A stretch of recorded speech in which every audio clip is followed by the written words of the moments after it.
estar aquí presente. Agradecimiento a los profesores Diego Montoya y al profesor Maximiliano Farris por habernos acompañado en esta sección junto a sus estudiantes. Estamos aquí para presentar el libro La voz de la madera en las iglesias chilotas. Es un libro que fue editado por los profesores Antonio Saadi, aquí al lado mío, del Instituto de Historia y Patrimonio, en conjunto con el profesor Constantino Mauromatis del Departamento de Urbanismo.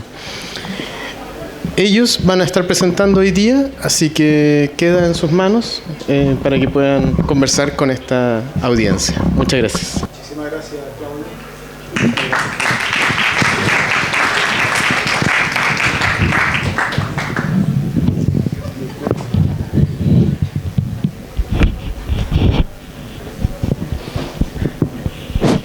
Buenas tardes, muchas gracias a todos y a todas por estar aquí presentes. Para nosotros es una oportunidad muy especial tener este momento de encuentro con los estamentos de la facultad. Sé que hay profesores, estudiantes y también funcionarios que nos acompañan, y a cada uno les agradecemos por este momento. Es un poco difícil hablar de un libro del cual uno mismo es autor, pero en este momento, que no es un lanzamiento del libro, sino más bien una presentación, nos arrogamos la licencia de decir algo al respecto para, de alguna manera, dar algunas pistas del contenido de este libro. Existe una ancha generación de profesionales que se han dedicado y que son tributarios de la cultura chilota. Muchos compañeros míos, amigos, han incursionado en este ámbito, y la verdad es que estas aguas nutricias no dejan de todavía alimentar a muchos investigadores. Y por cierto, muchos de ellos llegan desde caminos distintos, de alguna manera convergen en la isla, en las islas, y adoptan algún tipo de trabajo que puede ser distinto de otros, pero en el fondo todos hablan de esta cultura, y diría que hay una especie de caletera donde todos transitan y se encuentran. Y fue la oportunidad en que yo alguna vez, hace algunos lustros, me encontré con Constantino, porque ambos fuimos convocados a una tarea común que tenía que ver con la intervención en algunas iglesias chilotas que ya eran parte del patrimonio mundial. Y lo interesante fue que él, como autor de algunos de los proyectos de intervención, coincidió conmigo cuando yo fui convocado como asesor de esos trabajos. Y esta tarea nos permitió acercarnos mucho más que antes a las iglesias. Más bien diría que nos tocó conocerlas por dentro, visitar sus entrañas. Y eso nos ayudó a entenderla un poco más. Entender, por ejemplo, cómo intervenirlas. Y nos preguntábamos al comienzo, ¿tendremos que ser fieles a los principios de lo que son las doctrinas de la restauración contemporánea? ¿O más bien seguimos los consejos de los avesados carpinteros locales, que de alguna manera ya tienen la sabiduría en el cuerpo y entienden perfectamente cómo actuar con toda propiedad? La verdad es que nunca tuvimos la respuesta cuál de los caminos seguir, y confesaré que todavía no la tenemos, y por eso le hemos cedido la palabra a la madera. Porque desde las torres, cuando las caminábamos sumergidos en ellas, nos dábamos cuenta que había una crujiente necesidad de ayuda.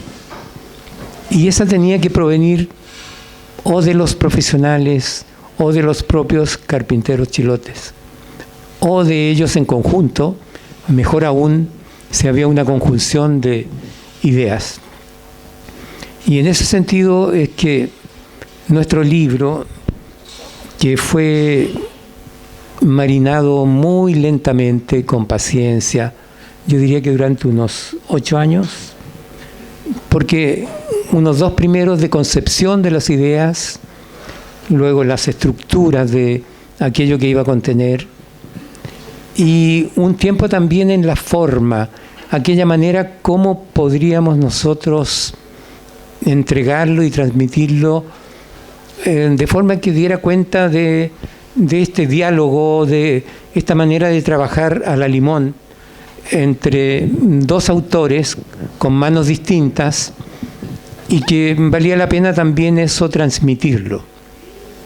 Al comienzo una alternancia, pensando que esto podría tener 2 versiones o 2 más bien manifestaciones dentro de una misma versión, pero al final yo diría que se fue fundiendo una voz con la otra y gentilmente le dimos el paso y la palabra a la madera.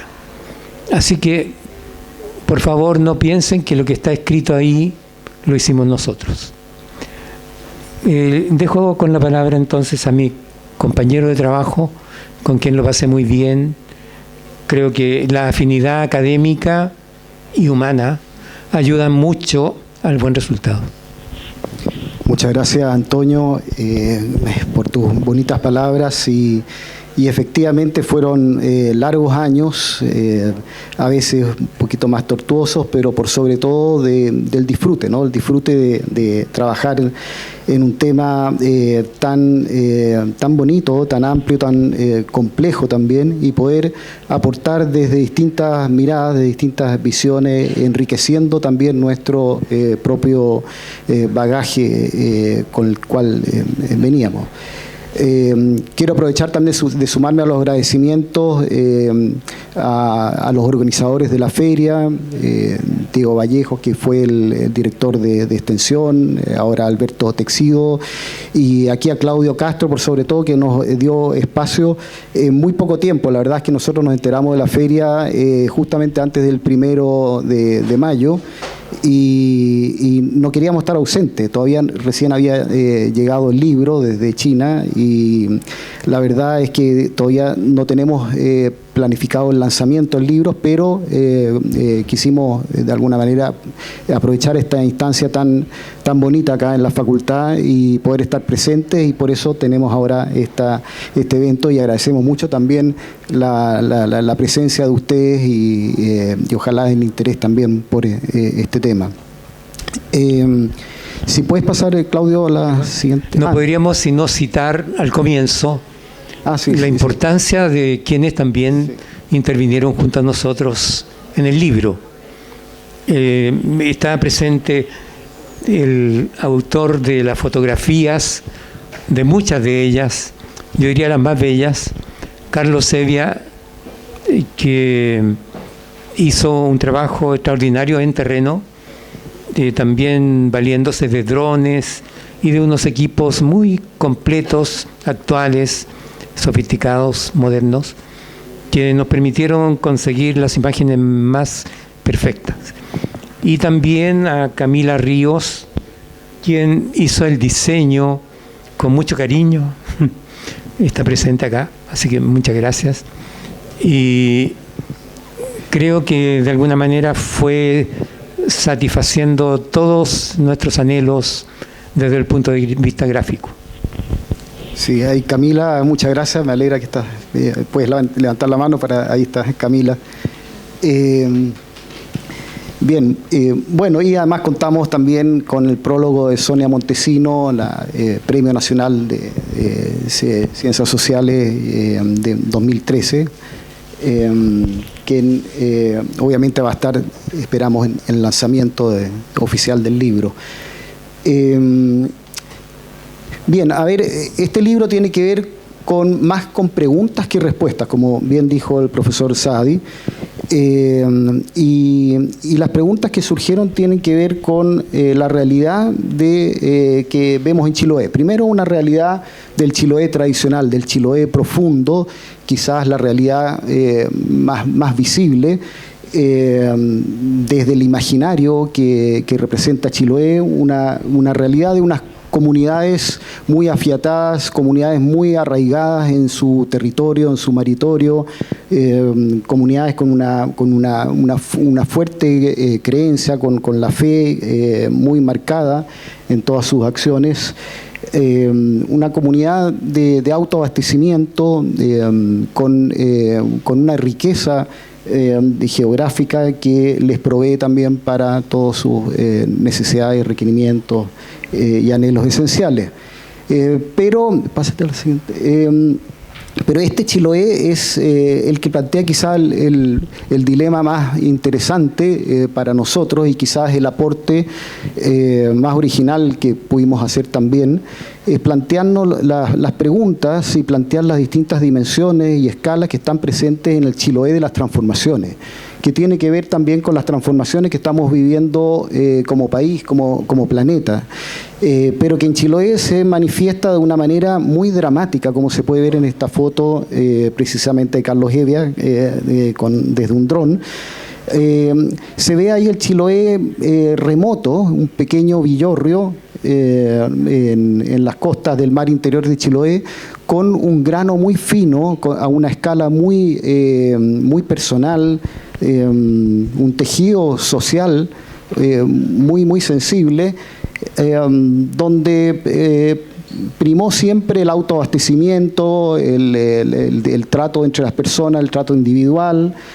Y de repente aparece esta otra realidad de manera muy radical y sin una necesaria transición, evolución. Me refiero a todo lo que tiene que ver con el extractivismo, las forestales, las mineras. Por si no saben, las mineras también, la minería del oro está presente en Chiloé, en la Isla Grande.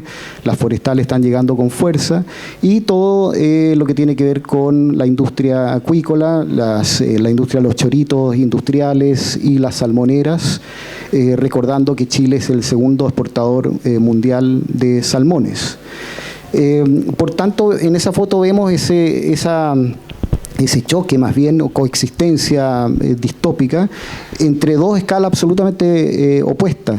Una, la de las comunidades, la escala fina, y otra que tiene que ver con la escala ni siquiera nacional, sino la escala global, de la producción, de las utilidades, de los costos financieros. Y esos conviven en un mismo espacio, generando una serie de problemas. Y eso obviamente también se traslada a este dilema de cómo intervenir el patrimonio en esa realidad, que ya no es la realidad que vimos en la diapositiva anterior. Una realidad que tiene cambios profundos, por ejemplo, en el caso de tan conocido concepto que tenemos acá, la multiescalaridad, por ejemplo, de cómo todo se relaciona, ¿no? Usualmente en Chiloé la madera era tratada por los carpinteros que tenían un oficio, y ese oficio estaba relacionado con el monte, con el bosque, como lo llaman allá, el monte, con las maderas nativas. Y por tanto teníamos esa relación muy natural entre la macroescala, la geografía, la naturaleza, y el oficio, hasta llegar a las uniones carpinteras, la estructura, la materialidad. Y eso con esta fotografía que vemos ahí se pone en tensión. ¿Por qué? Porque ya no existe el bosque, el monte que existía antes. Ahora ya está todo privatizado, cada vez hay menos bosque nativo. El maritorio, como pueden ver ahí, está de hecho privatizado a través de las concesiones, donde tampoco pueden salir fácilmente los pescadores artesanales. Y todo eso conlleva también un impacto muy fuerte en lo que es el tejido social. Cambia esta estructura familiar, estructura de la comunidad, de un villorrio, de lugares remotos. Y las familias, como se puede ver en la siguiente foto, Claudio, la siguiente por favor. Claro, podemos ver esto acá, la señora con la iglesia al fondo, la iglesia de Ullar Bajo, si alcanzan a ver la torre ahí, en un paisaje absolutamente distópico de puros residuos de plástico, de redes, de boyas, y ahí vemos a la señora de un video que filmó justamente Carlos Evia, quejándose de esta realidad. Pero lo paradójico es que probablemente los hijos y los nietos de las personas que viven ahí por siglo son los que trabajan también en la salmonera. Por tanto, hay una coexistencia muy conflictiva, muy complicada. Por tanto, la intervención patrimonial, para ir ya un poquito acercándonos al tema, no es solamente una cuestión del inmueble físico, sino vemos cómo este tejido social alterado tiene también relación de cómo uno debe entender una intervención patrimonial contemporánea. Y ahí surgen una serie de preguntas. Bueno, el tenor de los comentarios que hace Constantino no podían haber estado en un libro meramente técnico. Por eso es que finalmente el libro adoptó un cariz más bien humanista, donde de alguna manera también está contenida la literatura. ¿Por qué no en un libro que tiene ribetes científico-técnicos no podría haber también un lenguaje un poquito más literario? Diría que hasta con un velo medio poético y sin por ello quitar un tono de denuncia que hay detrás y que es bien categórico, porque efectivamente este escenario indomesticado poco a poco ha ido siendo subvertido por esta llegada, por esta irrupción bastante intrusa de ciertas industrias que han ido degradando el paisaje y también, yo diría, el tejido social. Por eso es que nosotros consideramos que en el libro no podía tampoco dejar de filtrarse la necesidad de que estuviese ahí siempre el habitante. Sin ser un libro de etnografía ni algo parecido, detrás de nuestra búsqueda siempre estuvo también la presencia humana. Y por eso no es raro que aparezcan este tipo de fotografías en que el daño que se hace al paisaje se transmite y se comunica a los pobladores e incluso a la vivienda.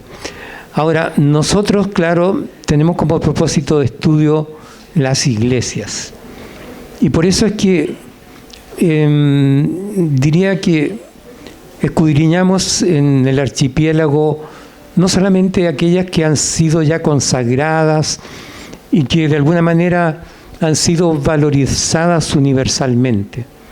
También están presentes aquellas que corresponden a los hermanos menores, a estos que arman un poco el resto de la familia completa de iglesias, y particularmente aquellas que están más distantes, que son ignotas y que requieren un estudio distinto, un poco más, yo diría, concentrado y afectuoso para entender la vida de aquellos sitios.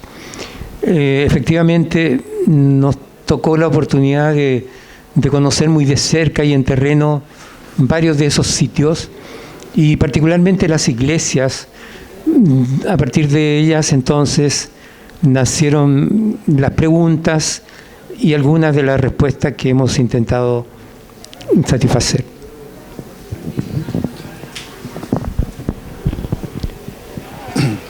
Bien, otro de los dilemas que tiene que ver justamente con estas transformaciones que estamos viendo en vivo, tiene que ver también con el cambio de estatus. Estas iglesias,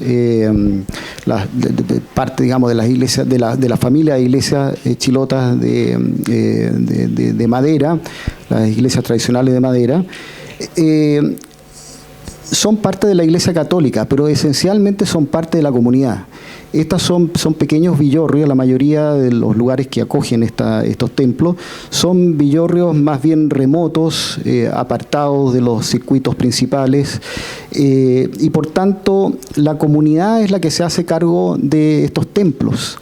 La comunidad siente a los templos como parte de su propiedad. Es ahí donde la feligresía realiza sus ritos, pero también es el lugar donde se juntan las comunidades para cualquier otro requerimiento.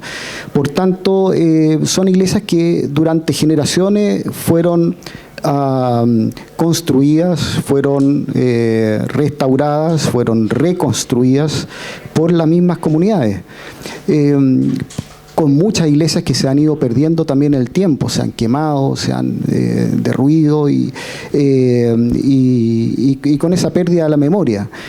Pero bueno, gracias justamente al trabajo de profesores de esta facultad, en su comienzo Hernán Montesino Barrientos, que en 1976, en conjunto con Monseñor Isern, el obispo de Ancud, firman un convenio y a partir de eso se genera una serie de estudios con estudiantes acá de la facultad, estudiantes de arquitectura, que produjeron una enorme cantidad de registros, de expedientes que sirvieron de base para solicitar la declaratoria de 16 iglesias como muestrario de esta gran familia de 80, 100, en un comienzo 150, debatible, de solicitar ahí la distinción de patrimonio mundial, o patrimonio de la humanidad también, como se conoce, ¿no?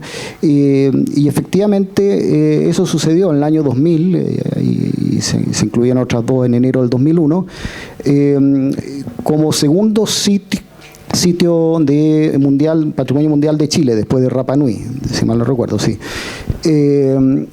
Y con esa distinción también dar un paso importantísimo de reconocimiento, de poner en valor estas iglesias más allá de las comunidades, más allá del mundo docto nacional, sino darlas a conocer al resto del mundo. Y con eso también tratar de conservarlas, tratar de que no se pierda este verdadero patrimonio de enorme valor cultural para no solamente para Chile, sino para el mundo. Pero eso mismo también paradójicamente trae un problema, porque una vez que han sido incluidas en el listado de patrimonio mundial con otros templos y con otros patrimonios de gran relevancia a nivel mundial, ya no es solamente propiedad de la pequeña comunidad en torno a una iglesia en un villorrio, sino ya hay una responsabilidad mayor, porque le pertenece al mundo. De repente estas iglesias que pertenecían a un grupo de 20 personas, 100 personas, 400 personas, de repente pasan a ser del mundo. Y este bien cultural tiene que ser administrado de alguna manera, y las intervenciones tienen que ser sancionadas por el Consejo de Monumentos Nacionales. Y claro, ahí se genera una serie de paradojas y dilemas, porque ya el maestro carpintero de una pequeña localidad no puede arreglar una ventana que se rompió, por ejemplo, o no puede cambiar algunas tejuelas que están rotas o desplazadas, sino tiene que pedir permiso al Consejo de Monumentos Nacionales. Y sabemos que toda la institucionalidad del patrimonio en Chile es muy lenta y escasa, en persona, en recursos, y por tanto se produce ahí una ruptura de la relación que tenía la comunidad tan cercana a la iglesia. Y eso trae justamente los problemas a veces de las reparaciones que requieren ser abordadas con urgencia, tienen que pasar por todo este proceso burocrático como para ser salvaguardadas, ¿no?, estas iglesias. Lo que es muy difícil es trabajar con materia delicada, con materia sagrada, porque estos templos, si uno los analiza, los estudia, finalmente llega a la conclusión de que efectivamente es la fe elevada a la categoría de arquitectura. Aquí hay una serie de valores y atributos que de alguna manera en uno de los capítulos está eso más que enunciado, desarrollado. Y el hecho de concebir esta arquitectura con esos valores no queda sino intervenir con un cuidado máximo, y es lo que nosotros también exigimos de los demás. Y este cuidado, de alguna manera, tratamos de reconocerlo y demostrarlo enviando todas las o algunos de los trabajos ya realizados como intervención al quirófano, donde efectivamente se producen estos actos, y nosotros allí en ese quirófano hicimos una disección, un estudio de los trabajos ya realizados para finalmente declarar nuestra postura. Y repito, esa postura siempre va a estar teñida por los principios internacionales, pero también por la voluntad local y por la exigencia de las comunidades. Aquí hay necesidades de verdad. Aquí no estamos frente a un texto teórico, estamos con la situación en terreno y hay que hacerlo urgente. Entonces, ¿dónde está el límite? Y es ahí donde nos cuestionamos a menudo, y muchas de las obras que nos tocó revisar pasaron un poco por este estudio, por este análisis.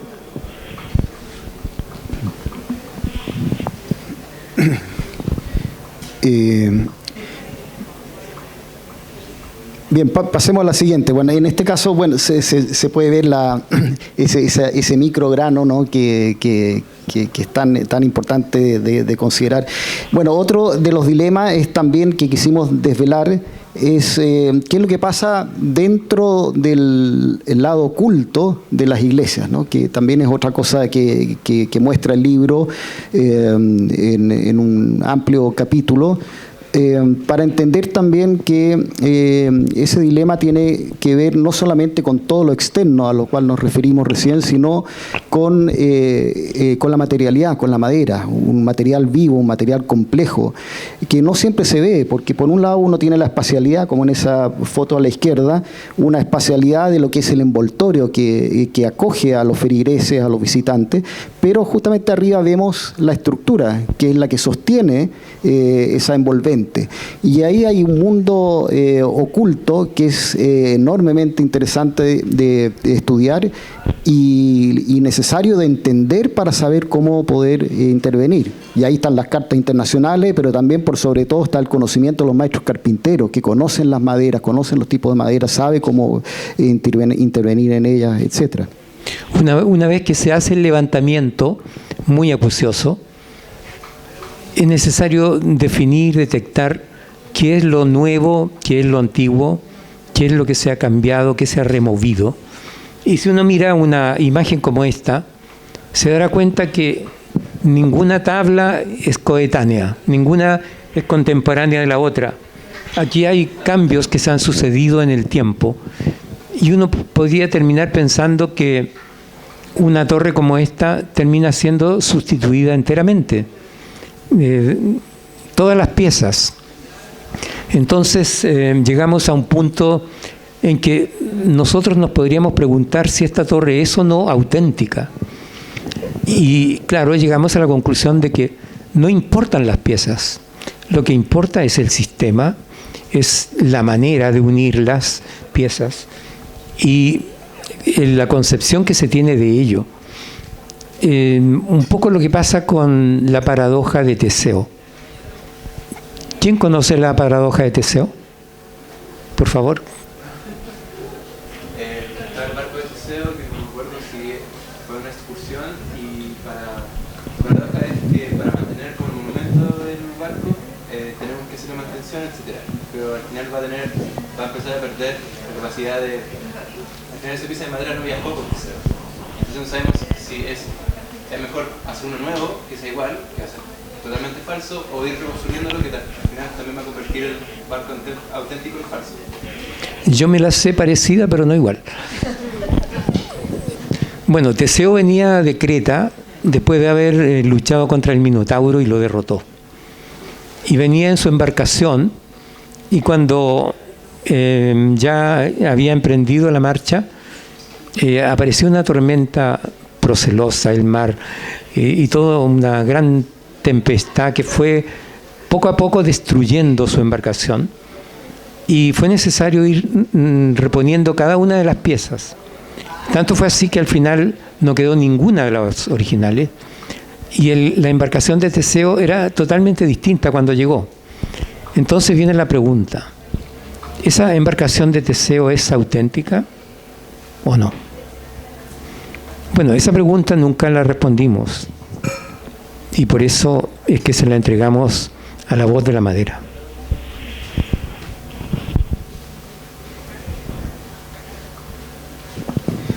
Bien, en este afán de velar el dilema de la madera, también hay otros aspectos que están ocultos al ojo de la persona común y corriente, que tiene que ver con todos estos elementos estructurales que están siendo atacados, impactados por distintas patologías.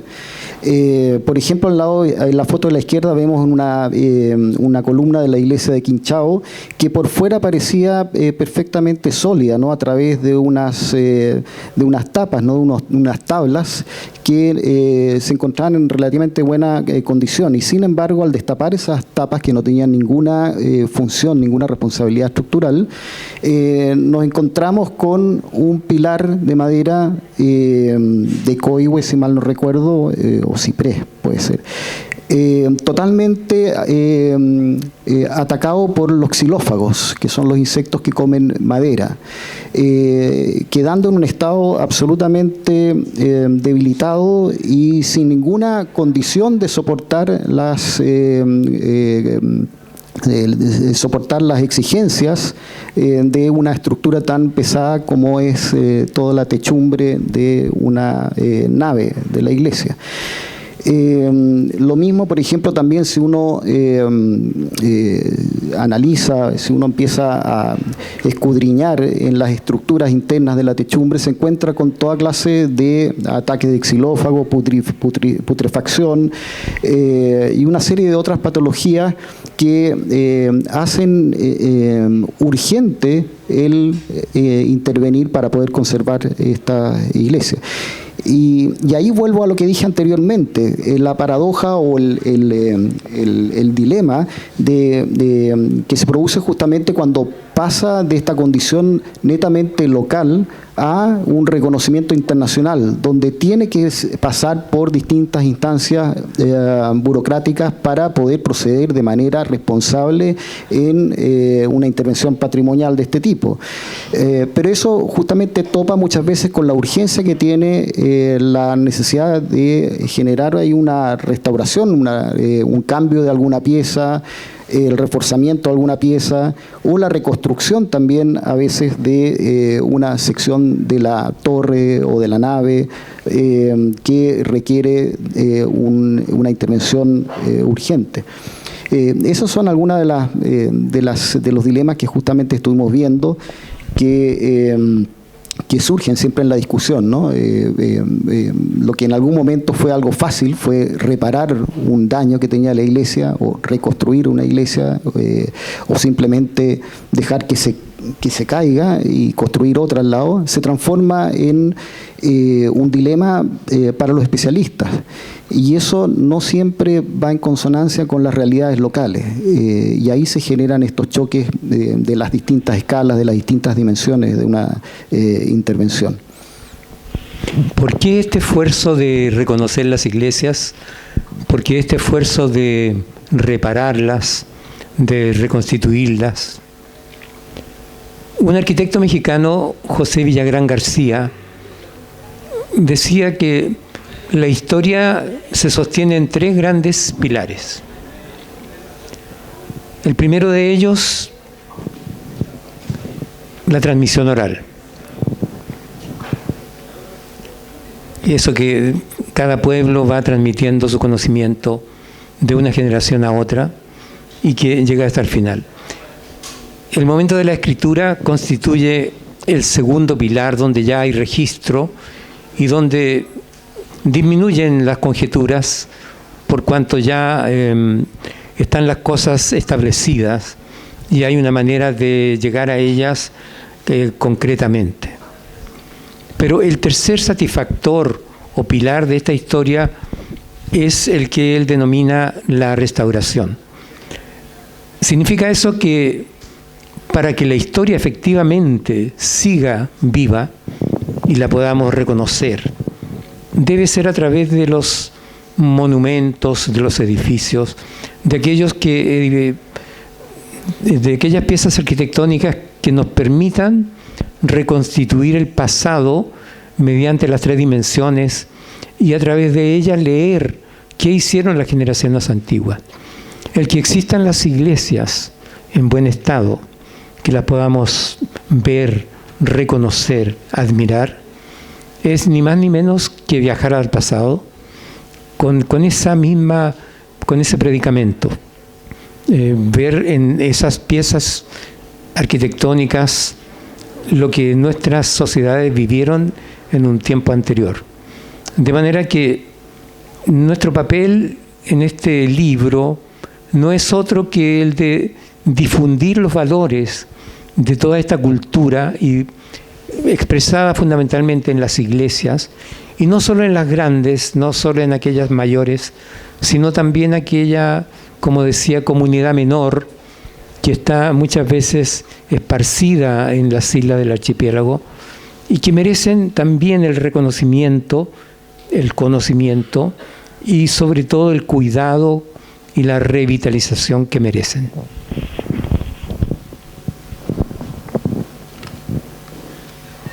No.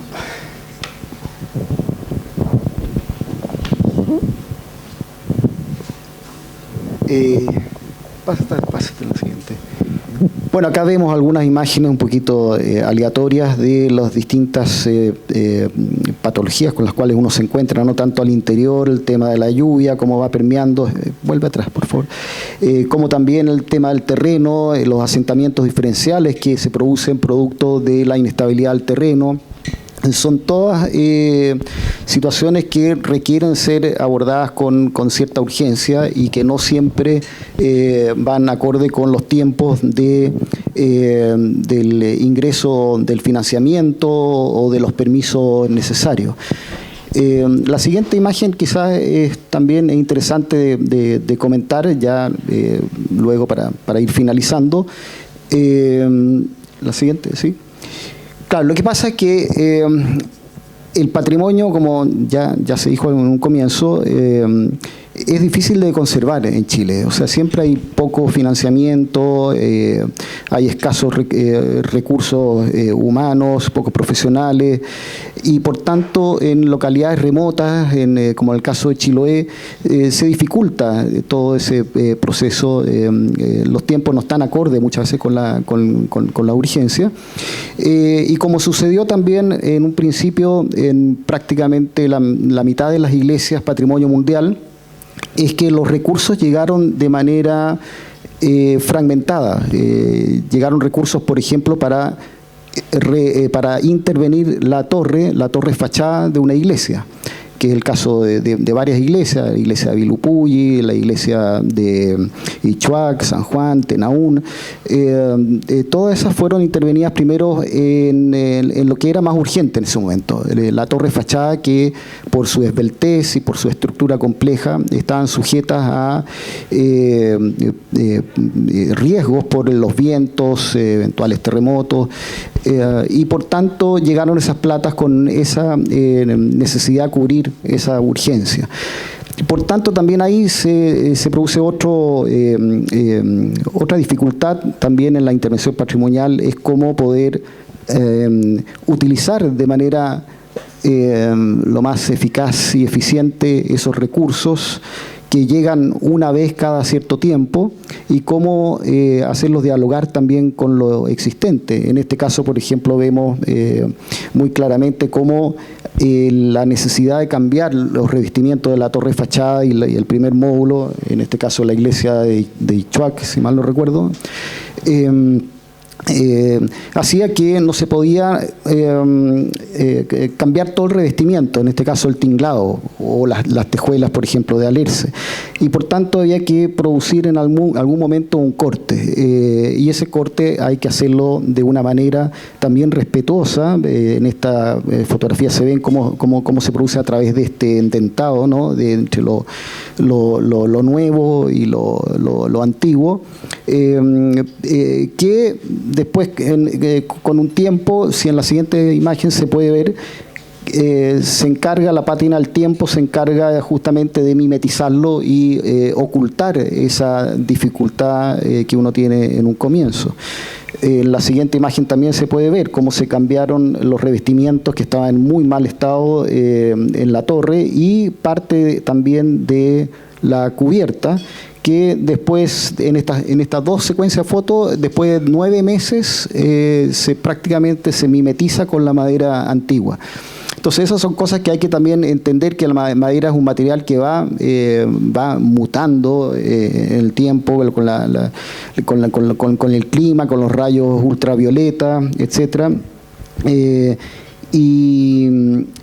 Bueno, y el financiamiento también genera otro gran dilema, porque uno sabe que a veces llega una plata, pero que no va a llegar lo suficiente como para intervenir la iglesia completa. Entonces, a veces ahí choca, y ahí justamente son las decisiones muy difíciles que hay que tomar en una intervención patrimonial, porque los más conservacionistas señalan que hay que tratar de mantener toda la pieza hasta su momento más crítico, de tratar de resguardar todas las piezas para resguardar la autenticidad del inmueble.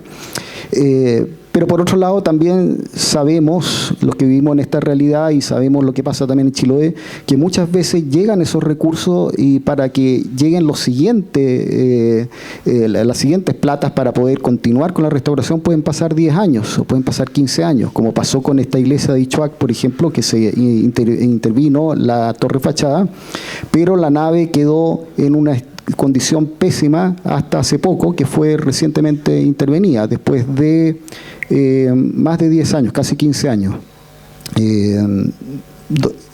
12 años exactamente.